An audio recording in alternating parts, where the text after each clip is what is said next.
Hello my beautiful first PUC students. So today I am here to help you out with the all short 1 marker question.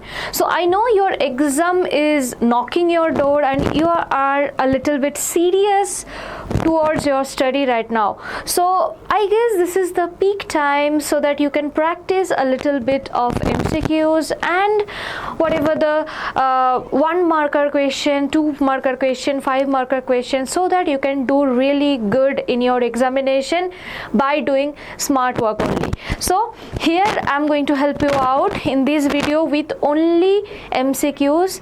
I tried to make it as much precise as possible, so please make sure you further don't cut it. Okay, so without further delay, let's get started. Later on definitely we will come up with 2 and 5 marker questions as well, and I guess that will be more than enough for your first PUC examination, and 60 plus is guaranteed. Okay, so let's proceed without further delay. So here you can see the first question, that is law of definite composition is also known as. So this is definitely from the first question. I guess you can understand like from which chapter the questions are coming. So this is definitely from the first chapter. So chapter wise only I kept the questions like that. Okay, so this particular thing is going to be option C, that is law of definite proportion. I guess it's clear. Let's proceed. Here you can see which of the following may not be explained by Dalton's atomic theory. So here you can see the first is reason for combining atoms, next is conservation of mass, next is chemical philosophy, and D is invisible atom. So combining atoms cannot be explained using the Dalton's law. Let's proceed. Here you can see A dash formula represents a whole number, that must be whole number ratio to the simplest form. So that's going to be definitely your empirical formula. Okay, whenever it comes to the molecular formula, so you have to multiply the empirical formula with the in factor, right? Next, proceed. In a particular reaction, one of the reactants limit the number of products formed. That is called definitely limiting reagent. So what is limiting reagent? Maybe let's say here you can see, if I just write just a little bit, I am explaining so that the concept also gets clear to you. N2 plus 3H2 will give you, definitely it's a reversible type of reaction. I'm just normally writing it's 2NH3, right? So from here I can get the information 28 gram of N2. Why 28 gram? Because one nitrogen seems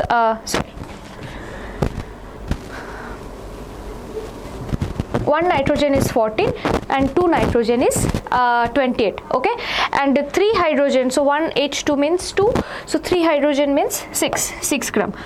Wait just a minute.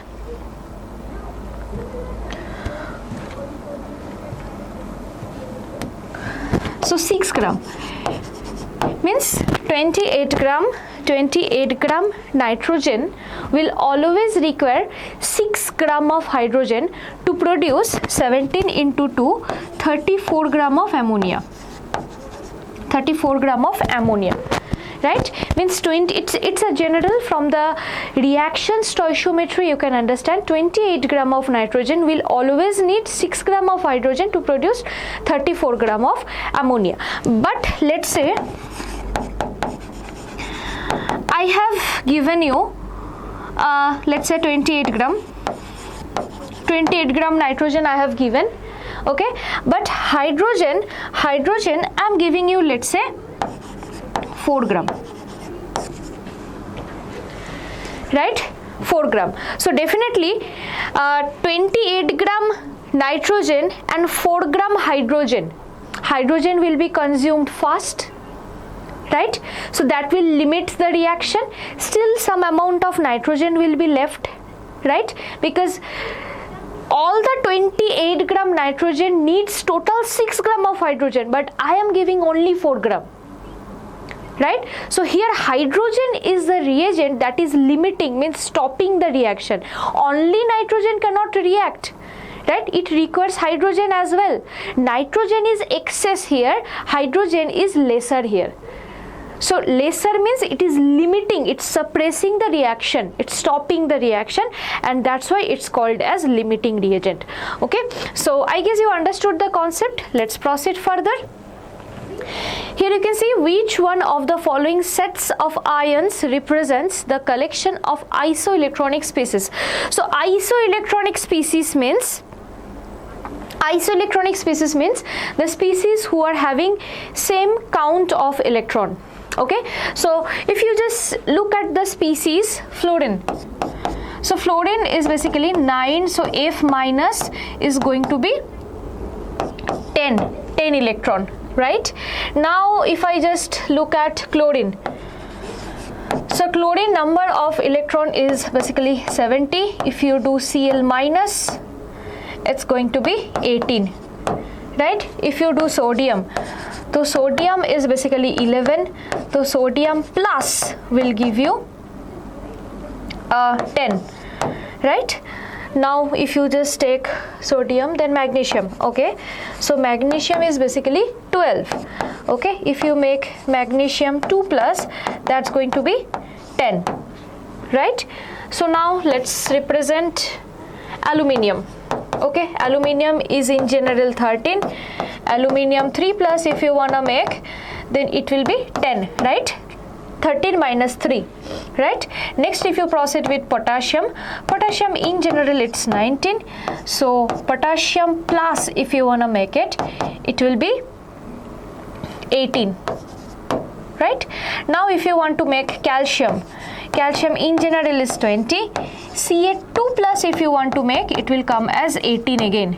Next, let's proceed with scandium. So scandium is basically 21. If you want to make scandium 3 plus, okay, scandium 3 plus, that's definitely is going to be 18. Okay, so here you can see for these particular species, I can see chlorine, okay, potassium, calcium and scandium. So these three species, so definitely option C is going to be the correct answer because all of them are having 18 electrons. Okay, I guess these things are clear to you. Next, Bohr's theory is not applicable for what type of system? Okay, so whenever it comes up to the Bohr's theory, it is applicable only for the single electron system, means wherever the number of overall electron is 1, means hydrogen like system.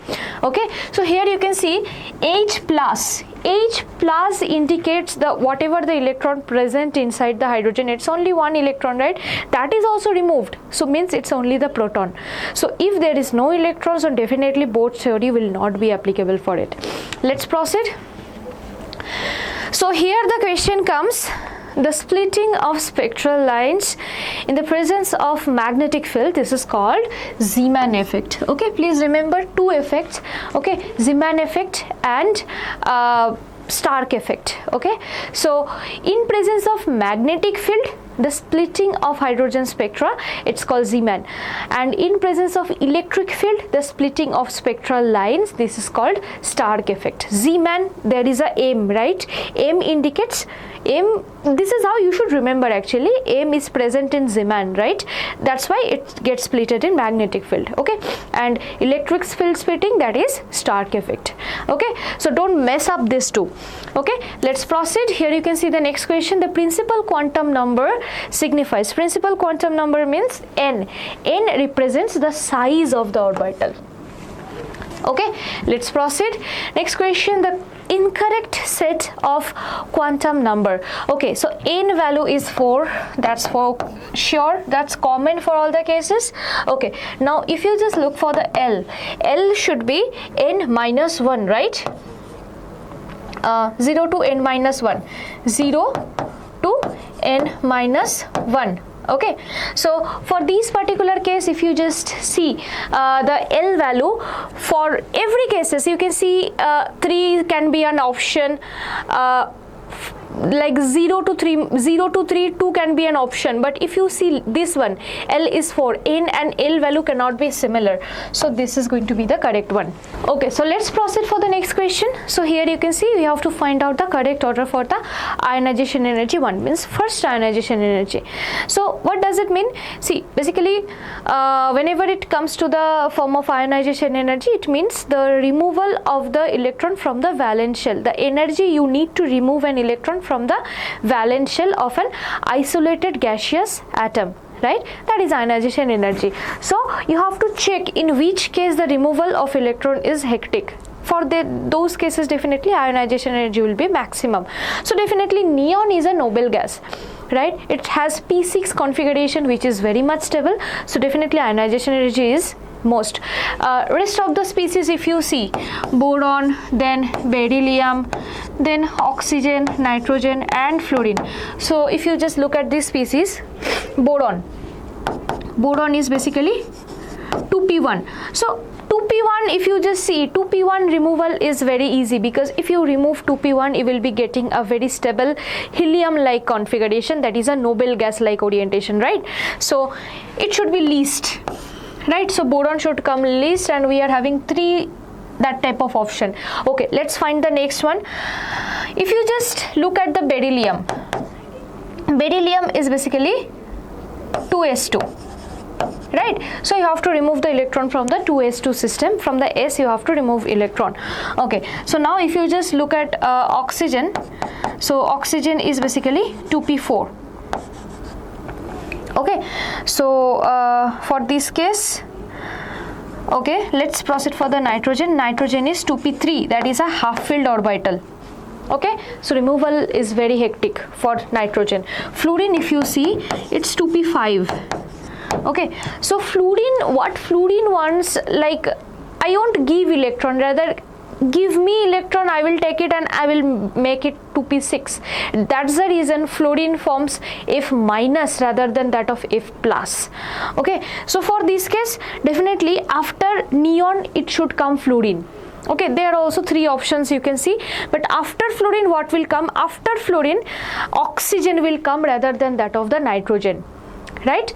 Okay, sorry, after fluorine, nitrogen will come rather than that of the oxygen. Why? Because nitrogen is having P3 configuration. P3 means half stable, half filled. Okay, not half stable, half filled orbital. So half filled orbital indicates a stable factor, right? So neon, after that fluorine, after that 2p3 means nitrogen should come. So after nitrogen what should come? Oxygen. Okay, after oxygen, that beryllium should come, because 2s2 is there. So if you just look for the order, neon, fluorine, nitrogen.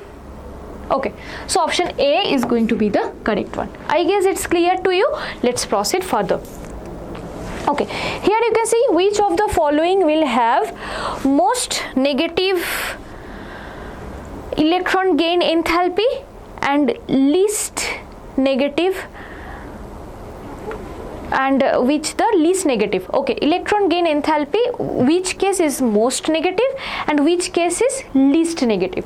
So let me just tell you, if you just look at the process, so look at the atoms that are given. For them, chlorine is having the maximum negative electron gain enthalpy.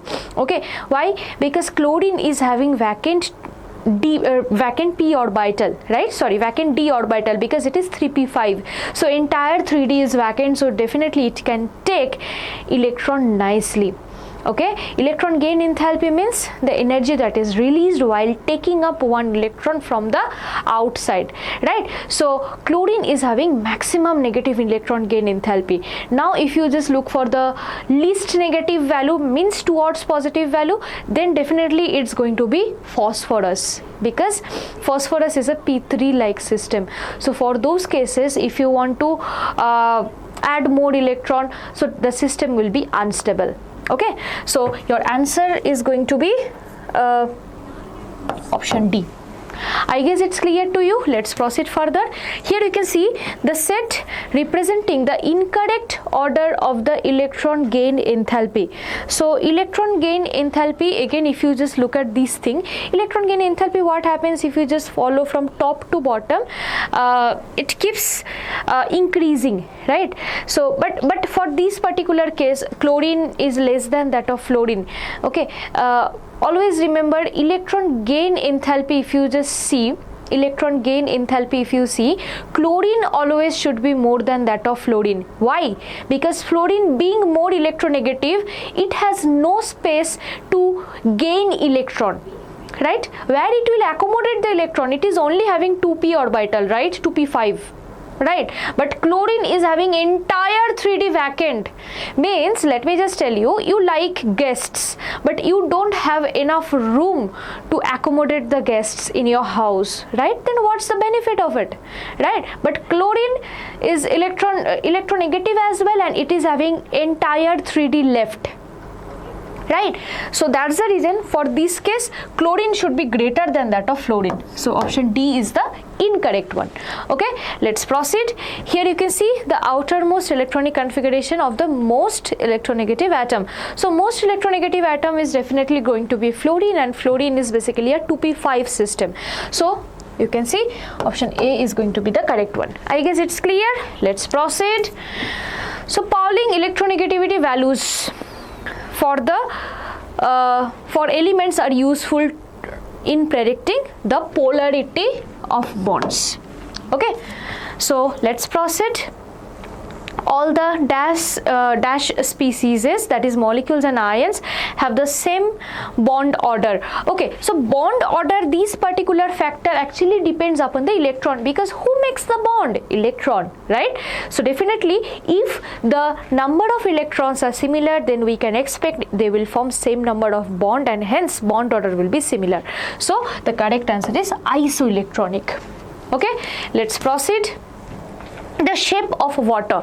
The shape of water is going to be trigonal bipyramidal. So some of you may feel like it's bent or something.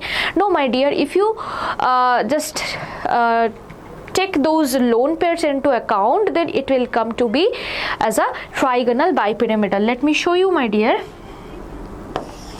If you just see oxygen, okay, one bond, one lone pair like that, another lone pair like this.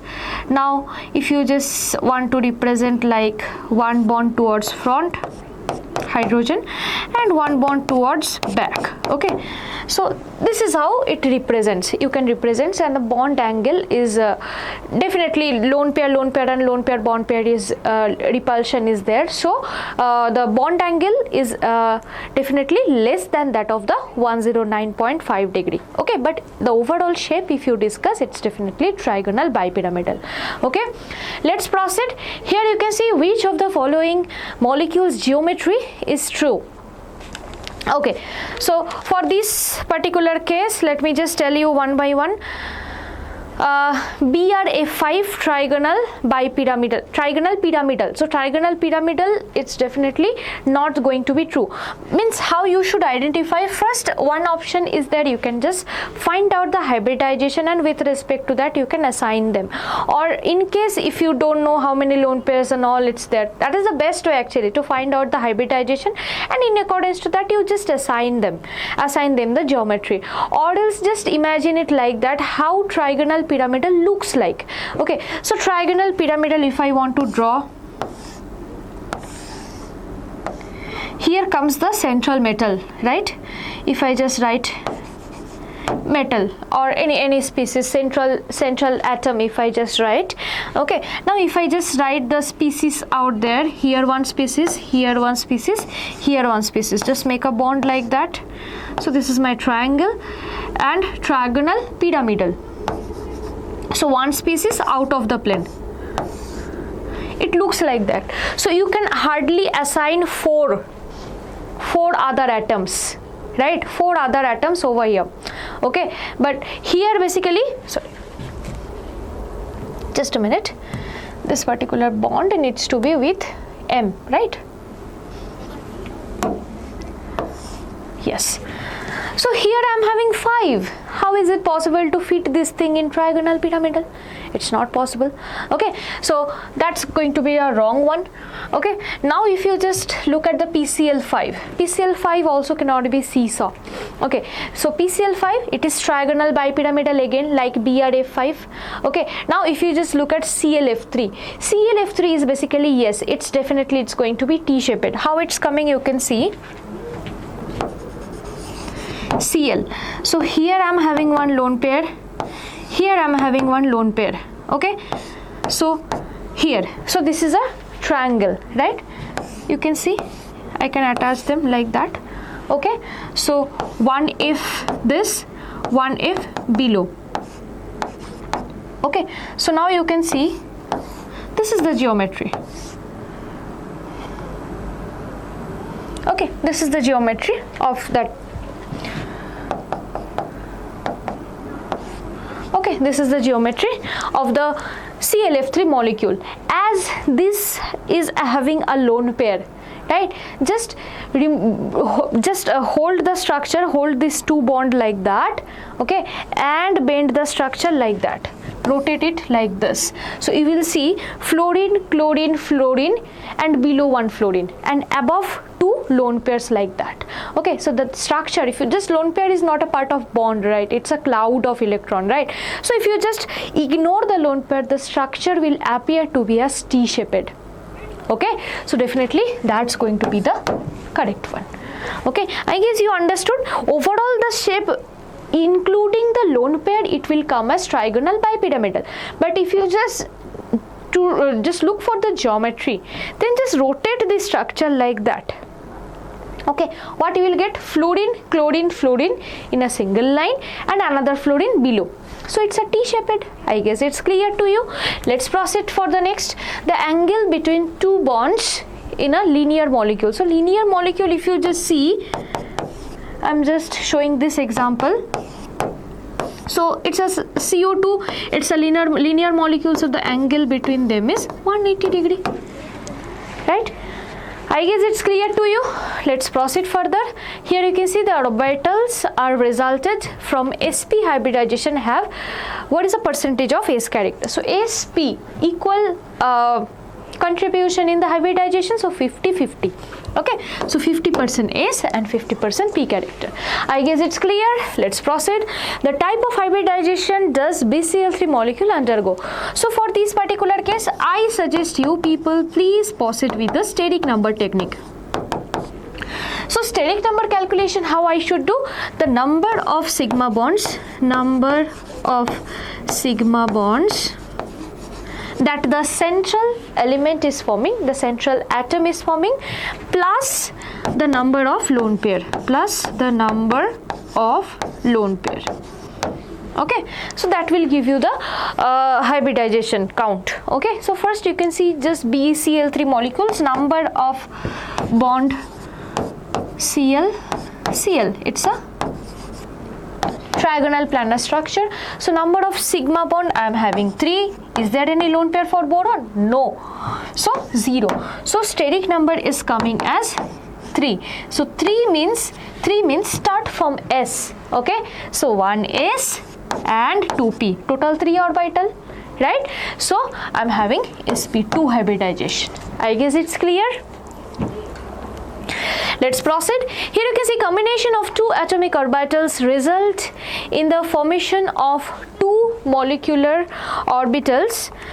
They are namely, okay, 1 bonding, 1 non-bonding, 2 bonding orbitals and 2 non-bonding, 2 bonding and non-bonding orbitals. Okay, so the combination of 2 atomic orbitals. If 2 atomic orbitals they form, then we can get 1 bonding and 1 non-bonding orbitals. Okay, so here option A is going to be the correct one. Okay, so precisely if you say 1 bonding, 1 anti-bonding you will get. Okay, so 1 bonding, 1 anti-bonding. Okay, always remember that. Let's proceed. The bond formed as a result of the electrostatic attraction between the positive and negative ions. So that is basically none other than the ionic bond. So ionic bond is also called as electrovalent bond. I guess it's clear to you. Let's proceed further. Here you can see the difference between heat of reaction at constant pressure and heat of reaction at constant volume, that is U, del U. Okay, okay, that is given by, okay, so I guess you have the idea about the formula. Delta H equals to delta U plus delta N of gaseous, that is the change of number of moles of the gaseous product only, into RT. Okay, from where I got it, delta H equals to delta U plus P del V. Right, that is a formula of enthalpy. If you just, sorry, RT, if you just replace P del V from the ideal gas equation, it will come as del Ng into RT. Right, so from there you can see if you just subtract this thing, del H minus del U, it will be delta N of G RT. Okay, so this is going to be the correct answer. I guess it's clear to you. Let's proceed further. Okay, so Gibbs energy is given by, so basically this is going to be H minus T del S. This is the this is most commonly known as Gibbs-Helmholtz equation. Delta G equals to delta H minus T delta S. In form of normal G also you can write it H minus Ts. Okay, where H, you know, it's the enthalpy. Okay, S is the entropy. Okay, let's proceed. For the process under adiabatic condition, okay, adiabatic condition means there is no change in heat, right? So the correct answer is going to be C.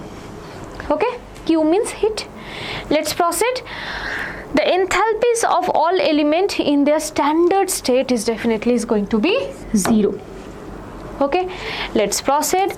Here you can see the enthalpy of combustion of methane, graphite and dihydrogen at 298 Kelvin are given in the form of kilojoule per mole. Enthalpy of formation of CH4. Okay, that is something that we need to calculate a little.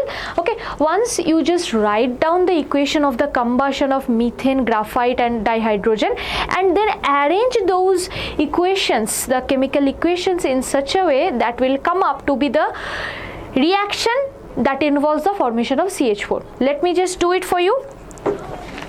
So first they are saying the combustion of methane. So combustion of methane, how I should remember, how I should represent, CH4 plus O2 will give you CO2 plus H2O. Okay, so let me just balance it. Balancing is very important. 2O2 and 2H2O. Okay, so for this case the enthalpy value is given as, let it be delta H1. It's given as minus 890.3. Minus 890.3 kilojoule per mole. Okay, next reaction, if you just proceed, the graphite. Okay, so same thing we can do. Okay, this is, let it be equation number 1. Next, C plus O2, if you do, it will give you CO2 in gaseous thing. Okay, for this case also anything to balance? No, nothing. So delta H2, if you just write, it's going to be minus 393, minus 393.5 kilojoule per mole. Fine, let it be my equation number 2. One more equation, that is H2. Okay, H2 plus O2 will give you H2O. Okay, if I balance it, let's make it half. Okay, so the delta H3 value, let's write minus 285, minus 285.8 kilojoule per mole. So this is my equation number 3. Okay, now using this equation, in which equation I have to come? that is the formation of CH4. So if I just write the formula of formation of CH4, so that's something like carbon plus hydrogen will give you CH4, right? So just balance it, 2H2, right? So this is the formation. So I somehow, utilizing this equation, I have to come up with this equation. Okay, so how I can do it? Let's do one thing. Let's just do one thing. Equation 2 plus 2 into equation 3.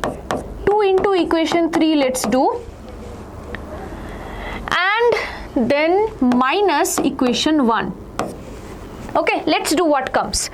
Okay, so carbon plus, okay, equation 2, right? Carbon plus O2 will give you CO2.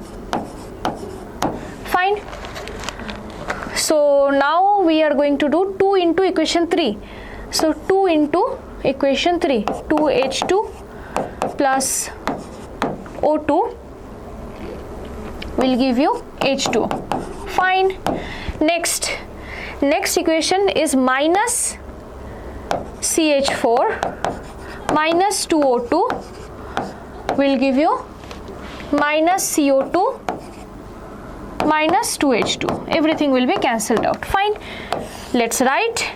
So as you can see from here, what I can cancel out, 2O2, O2 will be cancelled out. Okay, CO2 will be cancelled out. Okay, and for this case 1H2 will be cancelled out. 1H2 will be cancelled out. Okay, now let's write the equation overall, how it comes.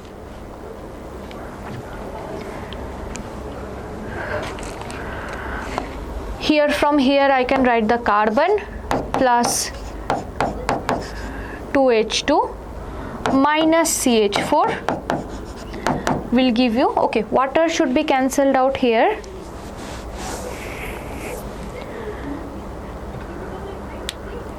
Okay, so here I did H2 plus half O2. Here I should do half O2, right? So I multiplied with 2 right here. So once I'm multiplying it with 2, here I should write 2H2. So now the water also gets cancelled out, equals to 0. So from here I can get C plus 2H2 will give you CH4. Okay, I came up with the formation equation. Now in the same way, enthalpy value also can be additive or subtractive. So equation 2, right? So enthalpy was minus 393.5, okay, plus 2 into 3, right? 2 into minus 285.8, okay, minus 1 means minus plus 890.3. Unit will come in kilojoule per mole. So if you calculate this, your answer should come as minus 74.8 kilojoule per mole, if you just calculate this. So option A is going to be the correct one. Okay, I guess it's clear how I approached it. So just write down the equation, proper equation, and come up with the final equation by adding or subtracting. Okay, so proceed like that, and then you will get a hint like what you actually should do with the enthalpy's value. So once you get to know this thing, how you should arrange the equations to get the formation equation, from there you just can calculate the enthalpy. I guess it's clear to you. Let's proceed. Okay, a reaction A plus B gives C plus D plus Q, okay, is found to have a positive entropy change. Okay, so now what you have to do,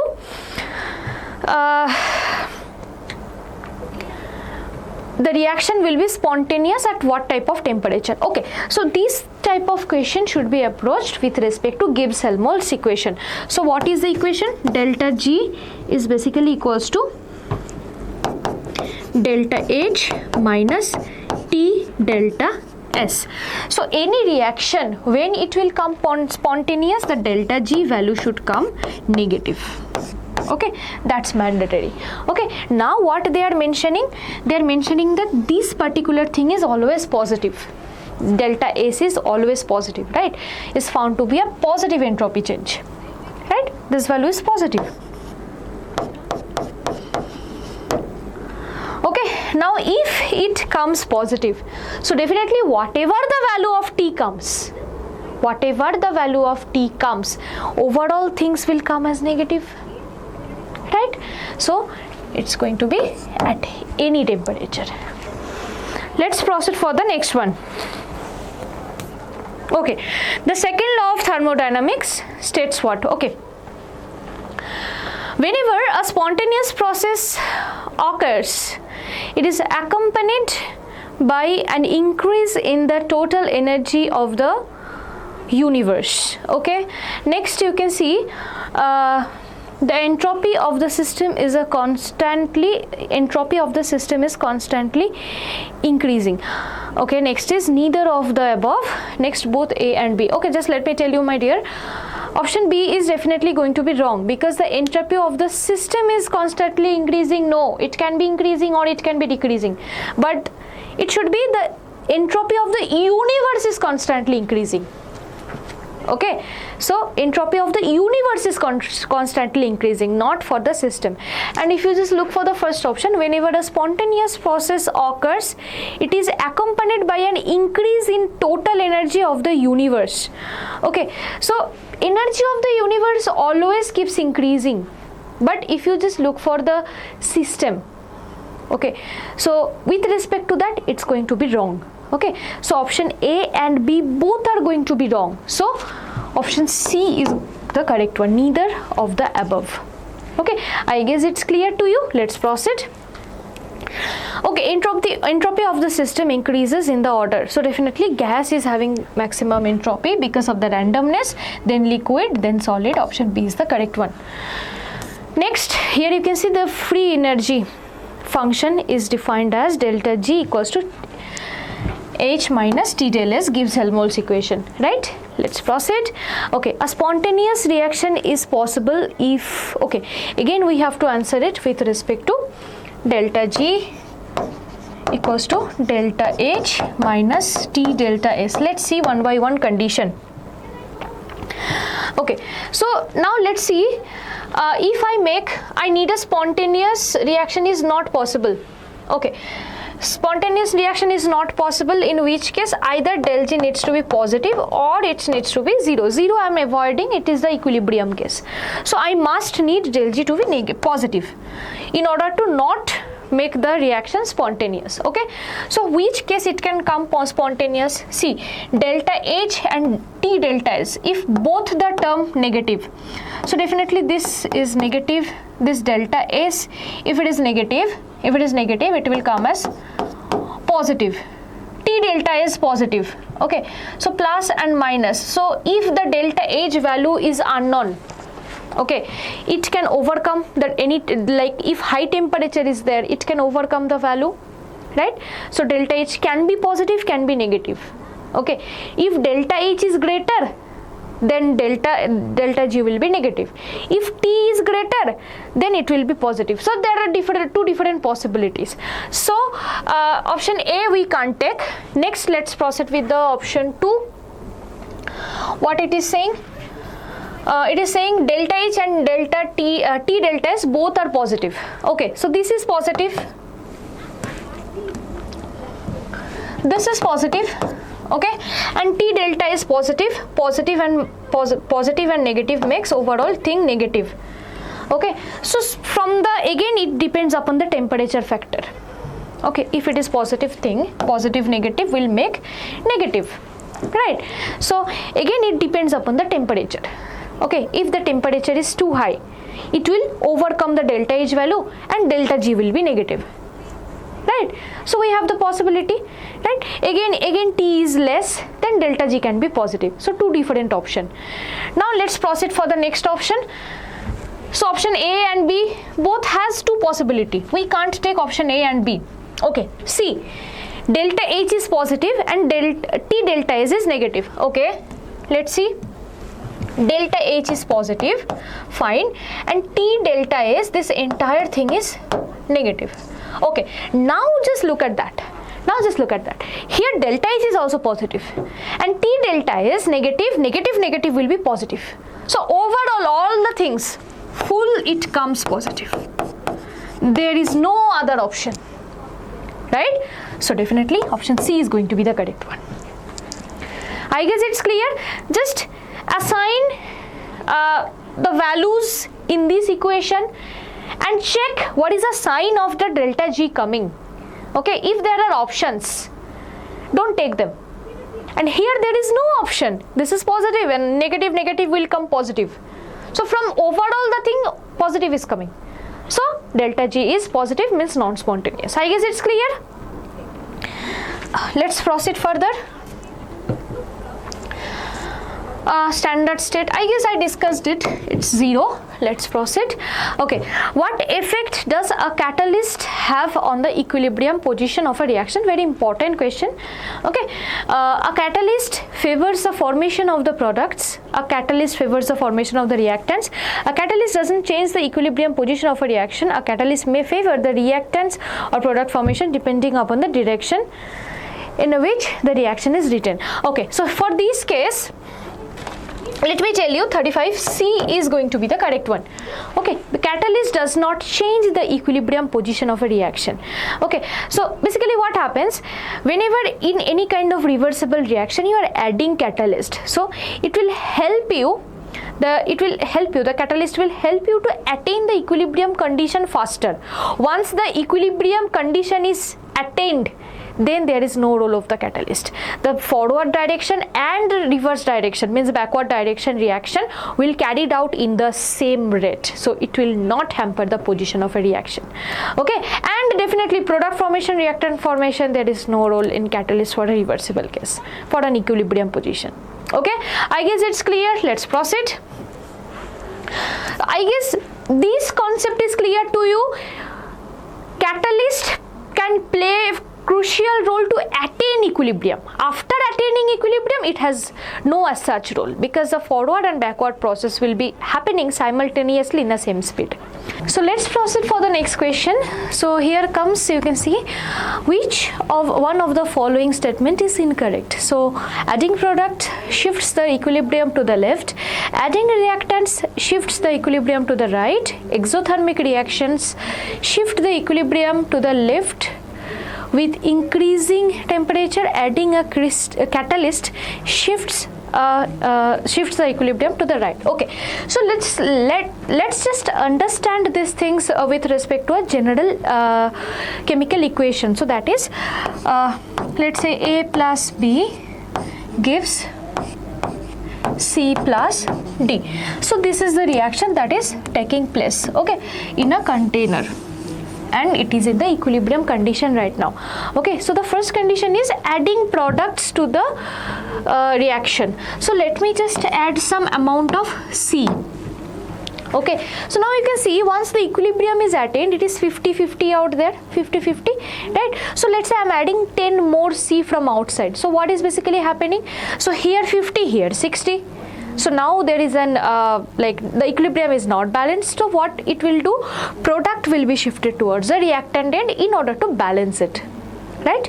So that is a Le Chatelier principle, right? So definitely once it is shifting towards reactant end, it's not left shifted, it is right shifted, right? Towards the reactant end means it is a right shifting. So definitely option A is going to be the wrong one. Next, adding reactant. So let's add some more A. 50-50 equilibrium was there. Now I added some more. Let's say 10 more A I have added here.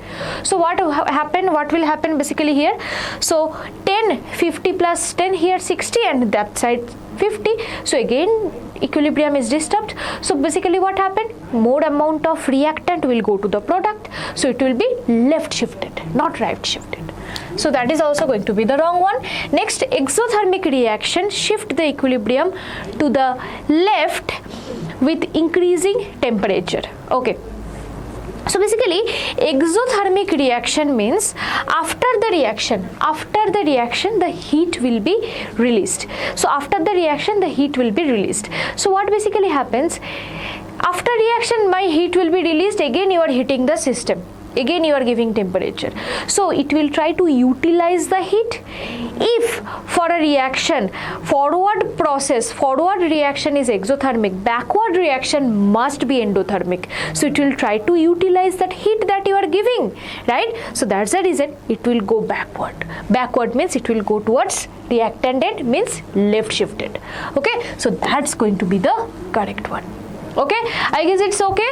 Let's proceed for the next one. Here you can see, consider the reaction. Okay, all of the following changes would shift the equilibrium to the left except one, which would not cause the equilibrium shift to the left. Left shifting means, see, for this case 2SO3, here comes the equilibrium sign. Okay, it's missed here.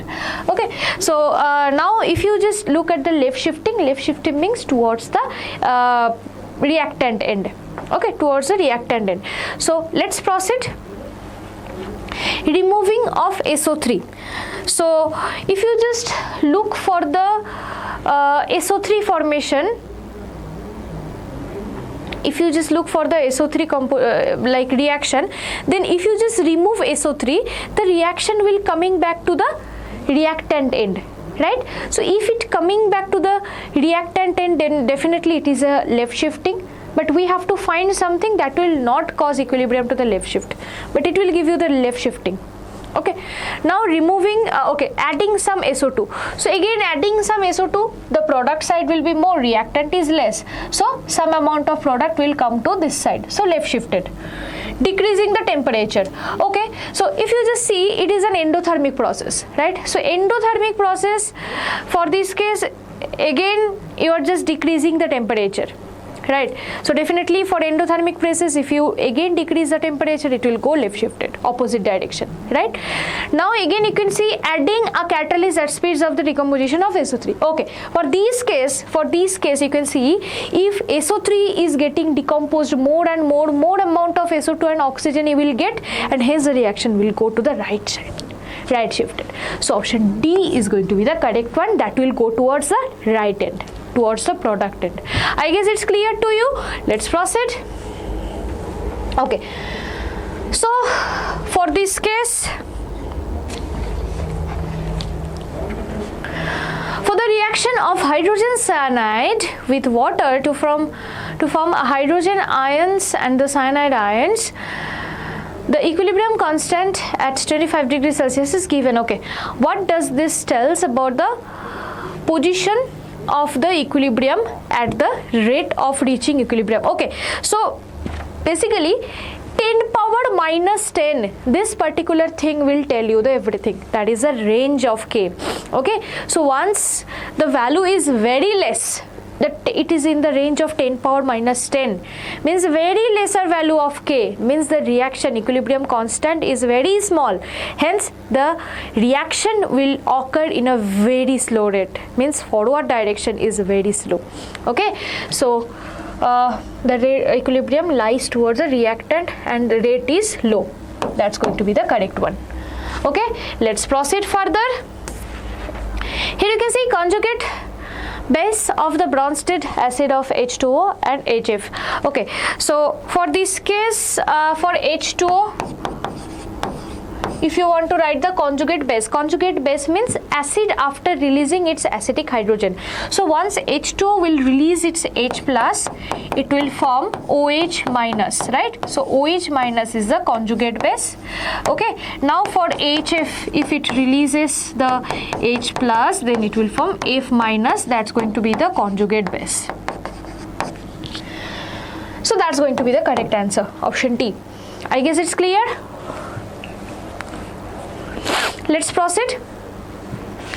Which of the following fluoro compound is most likely behave as Lewis base? Okay, so for this case, Lewis base indicates it can donate a pair of electron, right? So you have to check in which case I am having excess electron. BF3, no chance. Boron is not having lone pair. PF3, yes, phosphorus is having lone pair as similar to that of the nitrogen. So yes, that can be donated as a Lewis base. Okay, so without further checking, we can just mark it. Let's proceed. Which of the following pairs of the solution not an acidic buffer? Okay, so for the acidic buffer, what we need? We need an weak acid and the conjugate base of that weak acid. Okay, so now just check for the pair where I'm not having this. So CaCOH, definitely that's going to be an acidic buffer. This is also a weak acid and its conjugate base. This is also the same. But here HClO4, okay, that is a very strong acid, so that's going to be the correct one. Okay, that's not an acidic buffer. Okay, you need weak acid along with that its conjugate base. Okay, proceed. Buffer solution have constant acidity and alkalinity. Okay, so the reason you have to find it basically. So this gives unionized acid or base on reaction with the added or acid or alkali. Okay, that's going to be the correct option in fact. So basically whenever you are adding some extra amount of H plus from outside, what basically is happening, let's say I'm taking the example of one acidic buffer, let's say CH3COOH and CH3CO minus. Let's say you are adding some extra acid, so extra acid will react with the conjugate base part. It will react with the CH3CO minus. So once it will react with CH3CO minus, it will form CH3COH, right? That is a unionized acid, weak acid, right? So that's the reason the acidity will not be changed. Let's say you are adding some base out there. Let me just show you so that it will be clear to you. I'm having CH3COH plus CH3COO minus. This is the acid, this is the base, right? This is the acid, weak acid, and this is the conjugate base, right? So weak acid, if you are having weak acid, the conjugate base is very strong. Okay, so now what I'm adding? I'm adding some extra H plus. So extra H plus will react with this. Acid will react with base. Acid definitely will not react with another acid, right? So once they will react, they will form CH3COOH. That is basically unionized. Right, it is unionized. Okay, now just look at this case. If you are adding some base, let's say I'm adding some B minus, let's say it is base, it will react with this. Okay, so it will form again this conjugate base pair, okay, or salt or something, whatever you want. Okay, the base that you will add in accordance to that, it will make the base. That is also an unionized one, okay, in accordance to Le Chatelier principle. So option A is going to be the correct one. I guess it's clear to you. Let's proceed. Okay, two oxidation states for chlorine are found in the compound. Okay, so for this case, if you just look for the first option, CaOCl2, for this case, the ions that you will get out of it, it is basically Ca2 plus, OCl minus and Cl minus. Okay, if you just find out the oxidation state out there, here chlorine is +1, here chlorine is -1. Okay, two different oxidation state, hence option A is going to be the correct one. Okay, let's proceed. Here you can see the oxidation state of chromium and CrO5. So in general method, in the X method, that for the chromium, if you take X, oxygen if you take -2, that method will not work here. You need to know the structure. Okay, so for this case,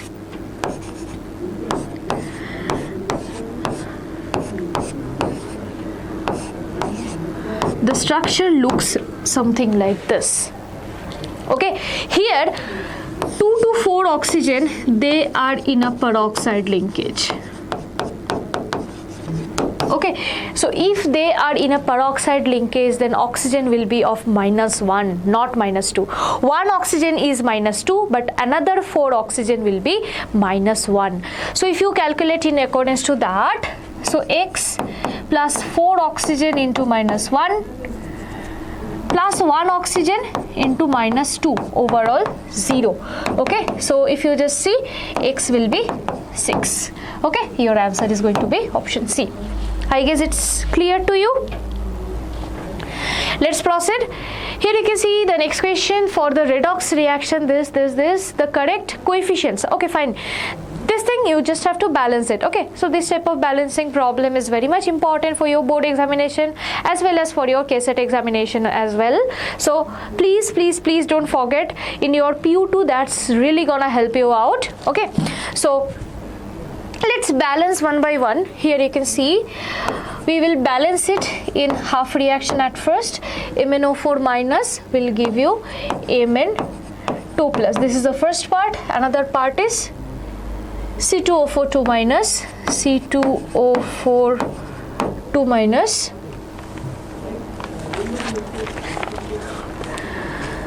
C2O4 2 minus will give you let's say CO2, right? That's what given. Okay, let's balance it. This is the easier one. Let me just balance this out. We will balance it in acidic media because H plus is given out there. Okay, so now you can see carbon is balanced, oxygen is also balanced, right? So now what I can do is just charge balance, right? So if I want to balance the charge, if I just want to balance the charge, then what I can do is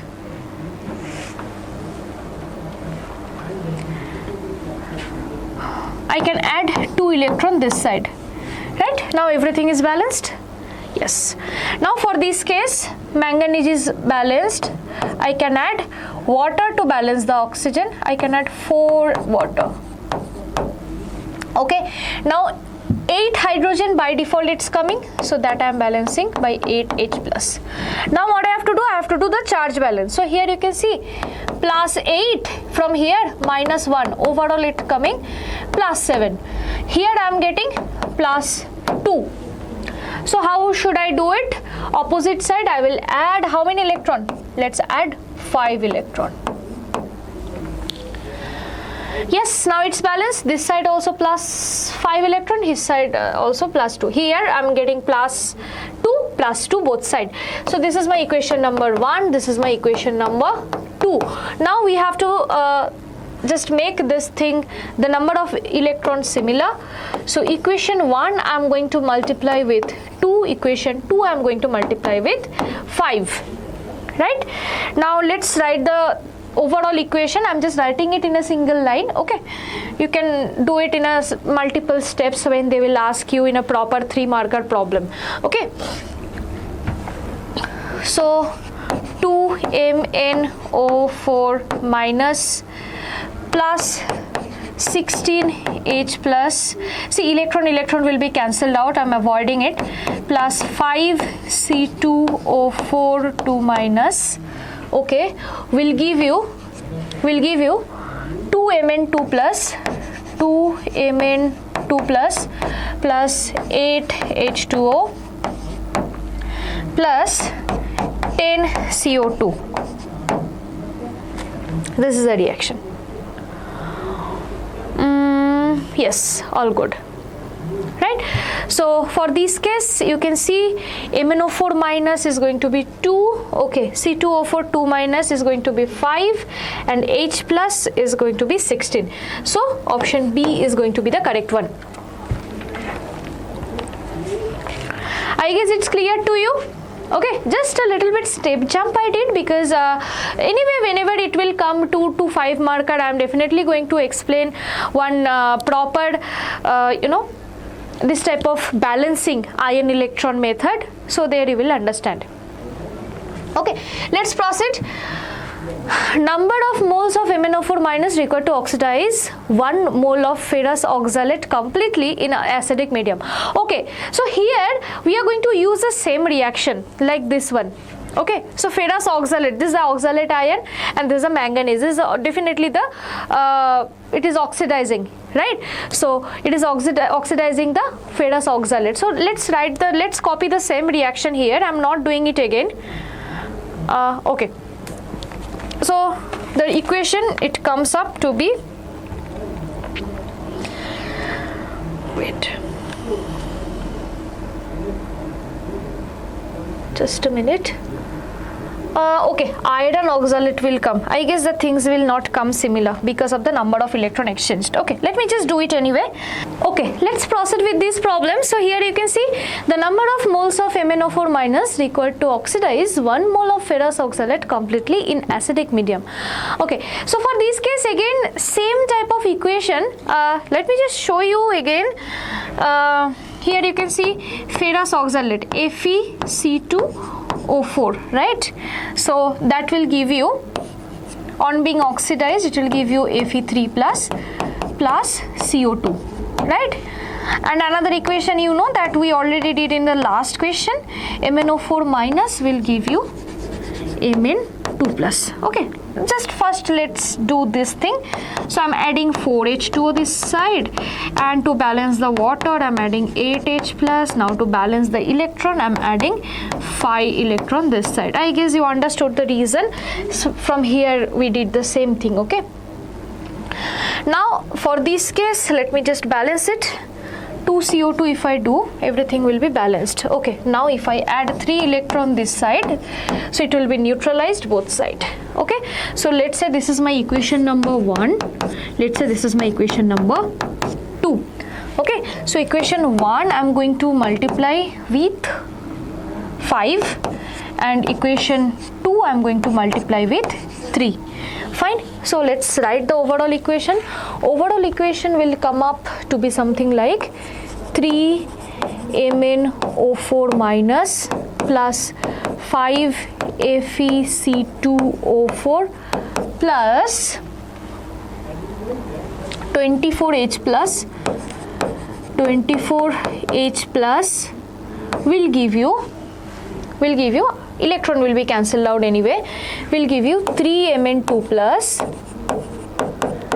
plus 5 Fe3 plus 10 CO2, right? Water how much? Plus you will get 12 water. This is your balanced equation at first. Okay, now you need to know the number of moles of ferrous oxalate. Okay, so from the stoichiometry we can calculate this. See, you can see 3 moles of MnO4 minus. 3 moles of MnO4 minus is basically equivalent to 5 moles of, here you can see this and this, 5 moles of Fe3 plus. Okay, from here Fe2 plus, from this oxalate. Let me just write it properly for you.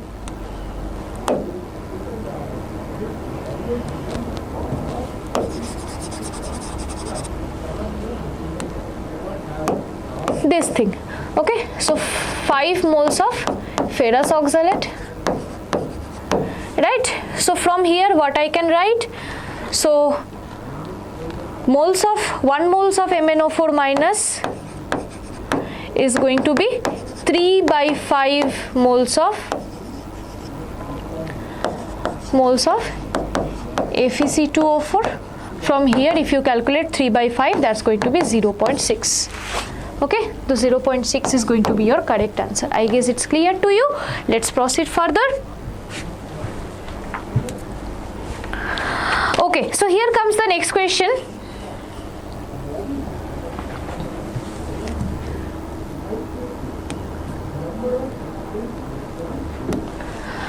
Which of the best description of the behavior of bromine in the reaction given below? Okay, so here you can see bromine is in zero oxidation state. Okay, here it is forming -1, and here it is. If you just find out the oxidation state, hydrogen is +1, oxygen is -2, and bromine is X equals to 0. If you just see, X is going to be +2 -1, hence X is +1 here.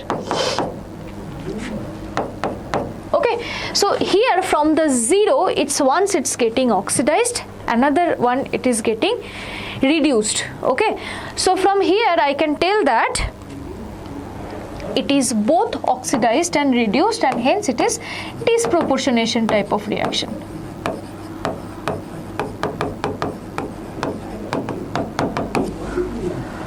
Okay, I guess it's clear to you. Let's proceed. The oxidation state of I in H4IO6. Let's do it. So hydrogen is +1 into 4 plus iodine, let's take it as X, plus oxygen is -2 into 6 equals to -1. Let's proceed. 4 plus X minus 12 equals to -1. So X is going to be -1 plus 12 minus 4. So 12 minus 5, that's going to be +7. So iodine is going to be +7 oxidation state over here. Okay, I guess it's clear to you. Okay, let's proceed with the next question. Here you can see acetaldehyde and ethanol show what type of isomerism. Fine. So let me just draw the ethanol for you at first.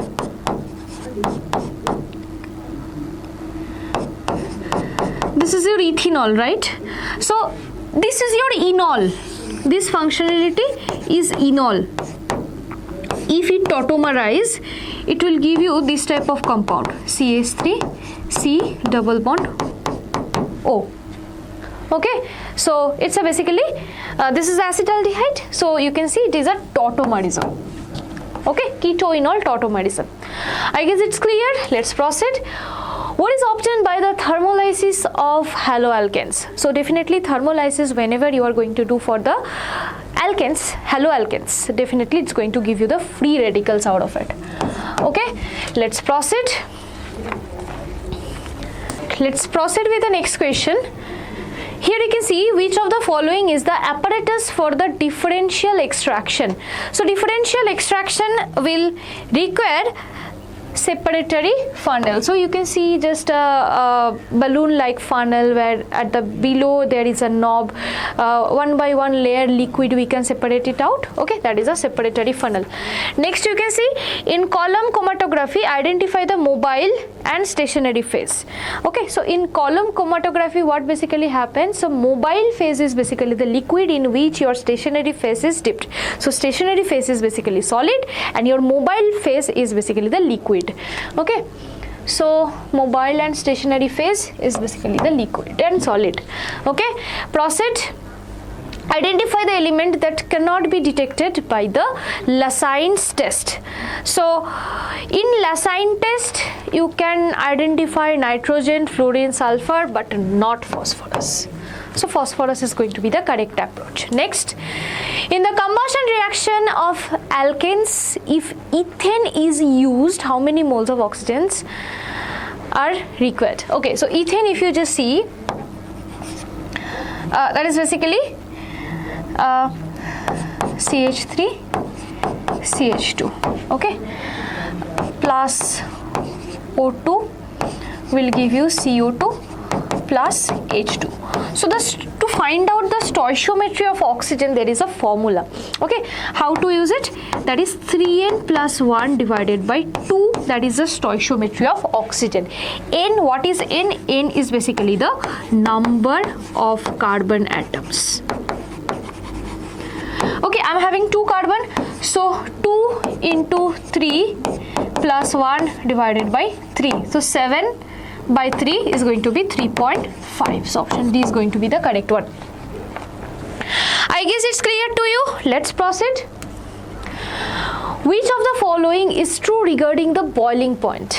Okay, First is cannot say, next is N-octane is greater than that of the isooctane, then N-octane is lesser than that of the isooctane, N-octane is equal to the isooctane. So these are basically N-octane and isooctane. If you see, they are basically the isomers. Okay, now let me just tell you, whenever a system is very, chain like, okay, the chain like means surface area is more, interaction is more, then what happens, the boiling point will be more because you will need more energy to separate them, right? But whenever it comes to the iso means it's a branched system. So branching means surface area less, interaction less, hence it will be boiled fast, right? So N-octane is greater than that of the isooctane. I guess it's clear. Let's proceed. Ethyne on oxidation with alcoholic cheminophore. So basically ethyne molecule means it is something like this. Okay, so now I am going to put a very alcoholic cheminophore, right? A very strong oxidizing agent. Okay, so entire thing will be properly oxidized and you will get it as this thing.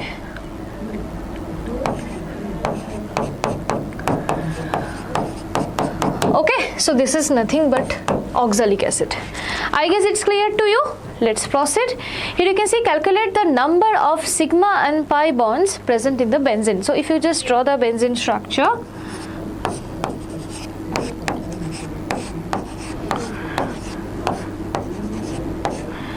here one hydrogen, hydrogen, hydrogen.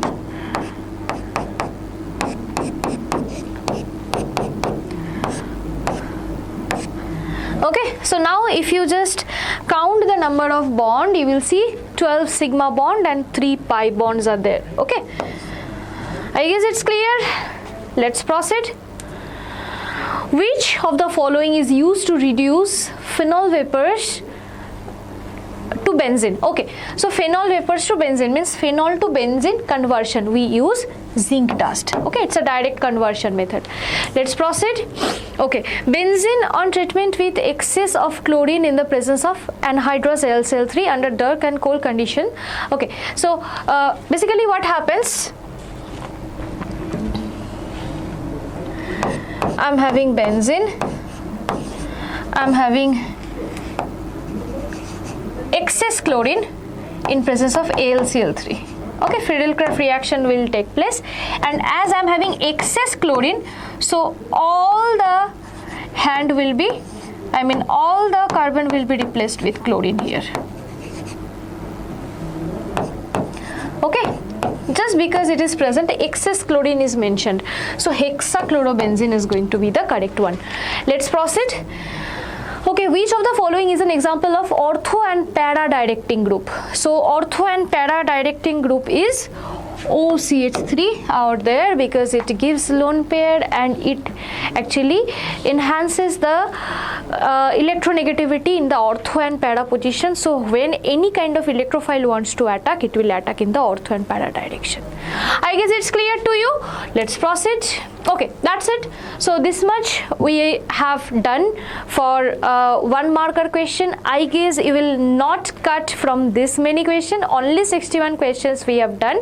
So please make sure that you are going through all of them, and please don't forget to subscribe, like and share this particular video in order to get more informative videos in upcoming future. We will soon come back with your 2 and 5 marker question as well. So for today, thank you so much. Yes, stay tuned and keep preparing for your PU1 examination. It's also vital. Yes.